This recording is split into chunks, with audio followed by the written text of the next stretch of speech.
Shalom, Bapak Ibu, Saudara-saudara semua yang dikasihi dan diberkati Tuhan. Hari ini Kamis 20 Agustus 2026. Mana Surgawi kembali dengan renungan berjudul Gila Menurut Dunia. Kisah Para Rasul 26 ayat yang ke-24 sampai 25 berkata, sementara Paulus mengemukakan semuanya itu untuk mempertanggungjawabkan pekerjaannya, berkatalah Festus dengan suara keras, engkau gila Paulus. Ilmu yang banyak itu membuat engkau gila. Tetapi Paulus menjawab, aku tidak gila, Festus yang mulia. Aku mengatakan kebenaran dengan pikiran yang sehat. Pada tahun 1973, David Rosenhan, seorang psikolog Amerika Serikat, membuat sebuah eksperimen dengan memasukkan 8 orang yang sehat secara mental ke rumah sakit jiwa.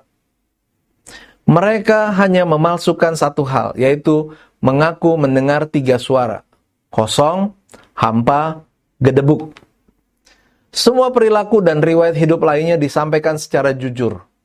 Tujuannya adalah untuk menguji apakah para profesional rumah sakit jiwa benar-benar bisa membedakan antara orang yang sehat secara mental dengan orang yang sakit jiwa. Hasilnya sangat mengejutkan. Semua dari 8 pasien palsu yang dikirim diterima sebagai pasien sakit jiwa dan dirawat inap. Begitu masuk rumah sakit jiwa, 8 pasien palsu bertingkah normal, bersikap sopan, dan meminta untuk dipulangkan. Namun setiap perilaku mereka tetap ditafsirkan oleh para staf profesional sebagai gejala penyakit. Misalnya, menulis catatan dianggap obsesif, dan bersikap sopan dianggap kontrol diri yang berlebihan. Anehnya, pasien rumah sakit jiwa yang benar-benar sakit jiwa justru mengenali keanehan 8 pasien baru tersebut. Beberapa orang pasien rumah sakit jiwa mendekati pasien palsu itu dan berbisik bahwa mereka berbeda dari pasien lainnya. Tetapi ke-8 pasien palsu ini tetap dirawat inap dalam jangka waktu bervariasi, antara 7 hingga 52 hari, dengan rata-rata 19 hari. Ketika dipulangkan, didiagnosis mereka adalah skizofrenia dalam remisi. Eksperimen David Rosenhan ini menegaskan bahwa diagnosis psikiatri sangat dipengaruhi oleh subjektivitas para staf profesional rumah sakit jiwa, bukan fakta objektif. Karena itu, hasil eksperimen ini telah mendorong perubahan besar dalam dunia psikiatri, termasuk revisi sistem diagnosis agar lebih berbasis kriteria yang lebih jelas dan dapat diuji. Meski menghadapi kritik terkait etika dan metodologi, pelajaran utama dari eksperimen ini tetap relevan.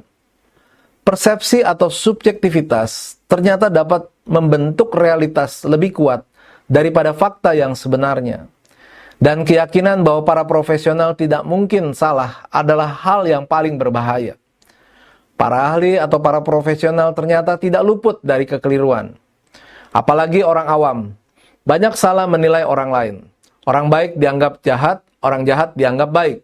Orang waras dianggap gila, dan orang gila dianggap waras. Itulah yang dialami oleh Festus, wali negeri Romawi. Ia menilai Paulus secara salah dan menganggapnya gila karena ilmunya yang banyak. Festus mengatakan hal itu ketika Paulus menceritakan pertobatannya dan panggilannya untuk memberitakan Injil. Tapi Paulus membantah anggapan Festus.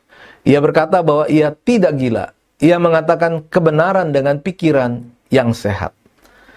Begitulah dunia mentertawakan kita ketika kita memberitakan Injil kepada mereka. Bahkan menganggap kita gila. Tetapi mari kita tetap memberitakan Injil demi keselamatan mereka. Sebab Tuhanlah yang akan memampukan dan menguatkan kita dalam memberitakan kabar baik. Kata-kata bijak hari ini, bagi dunia, pemberitaan Injil yang kita lakukan mungkin dianggap gila. Tapi bagi Tuhan, hal itu menyukakan hatinya. Mari kita berdoa. Bapa, mampukan aku untuk terus memberitakan kabar baik, sekalipun aku dianggap gila. Dalam nama Tuhan Yesus, kami berdoa dan mengucap syukur. Amin. Puji Tuhan, demikianlah renungan hari ini. Selamat beraktivitas. Tuhan Yesus memberkati.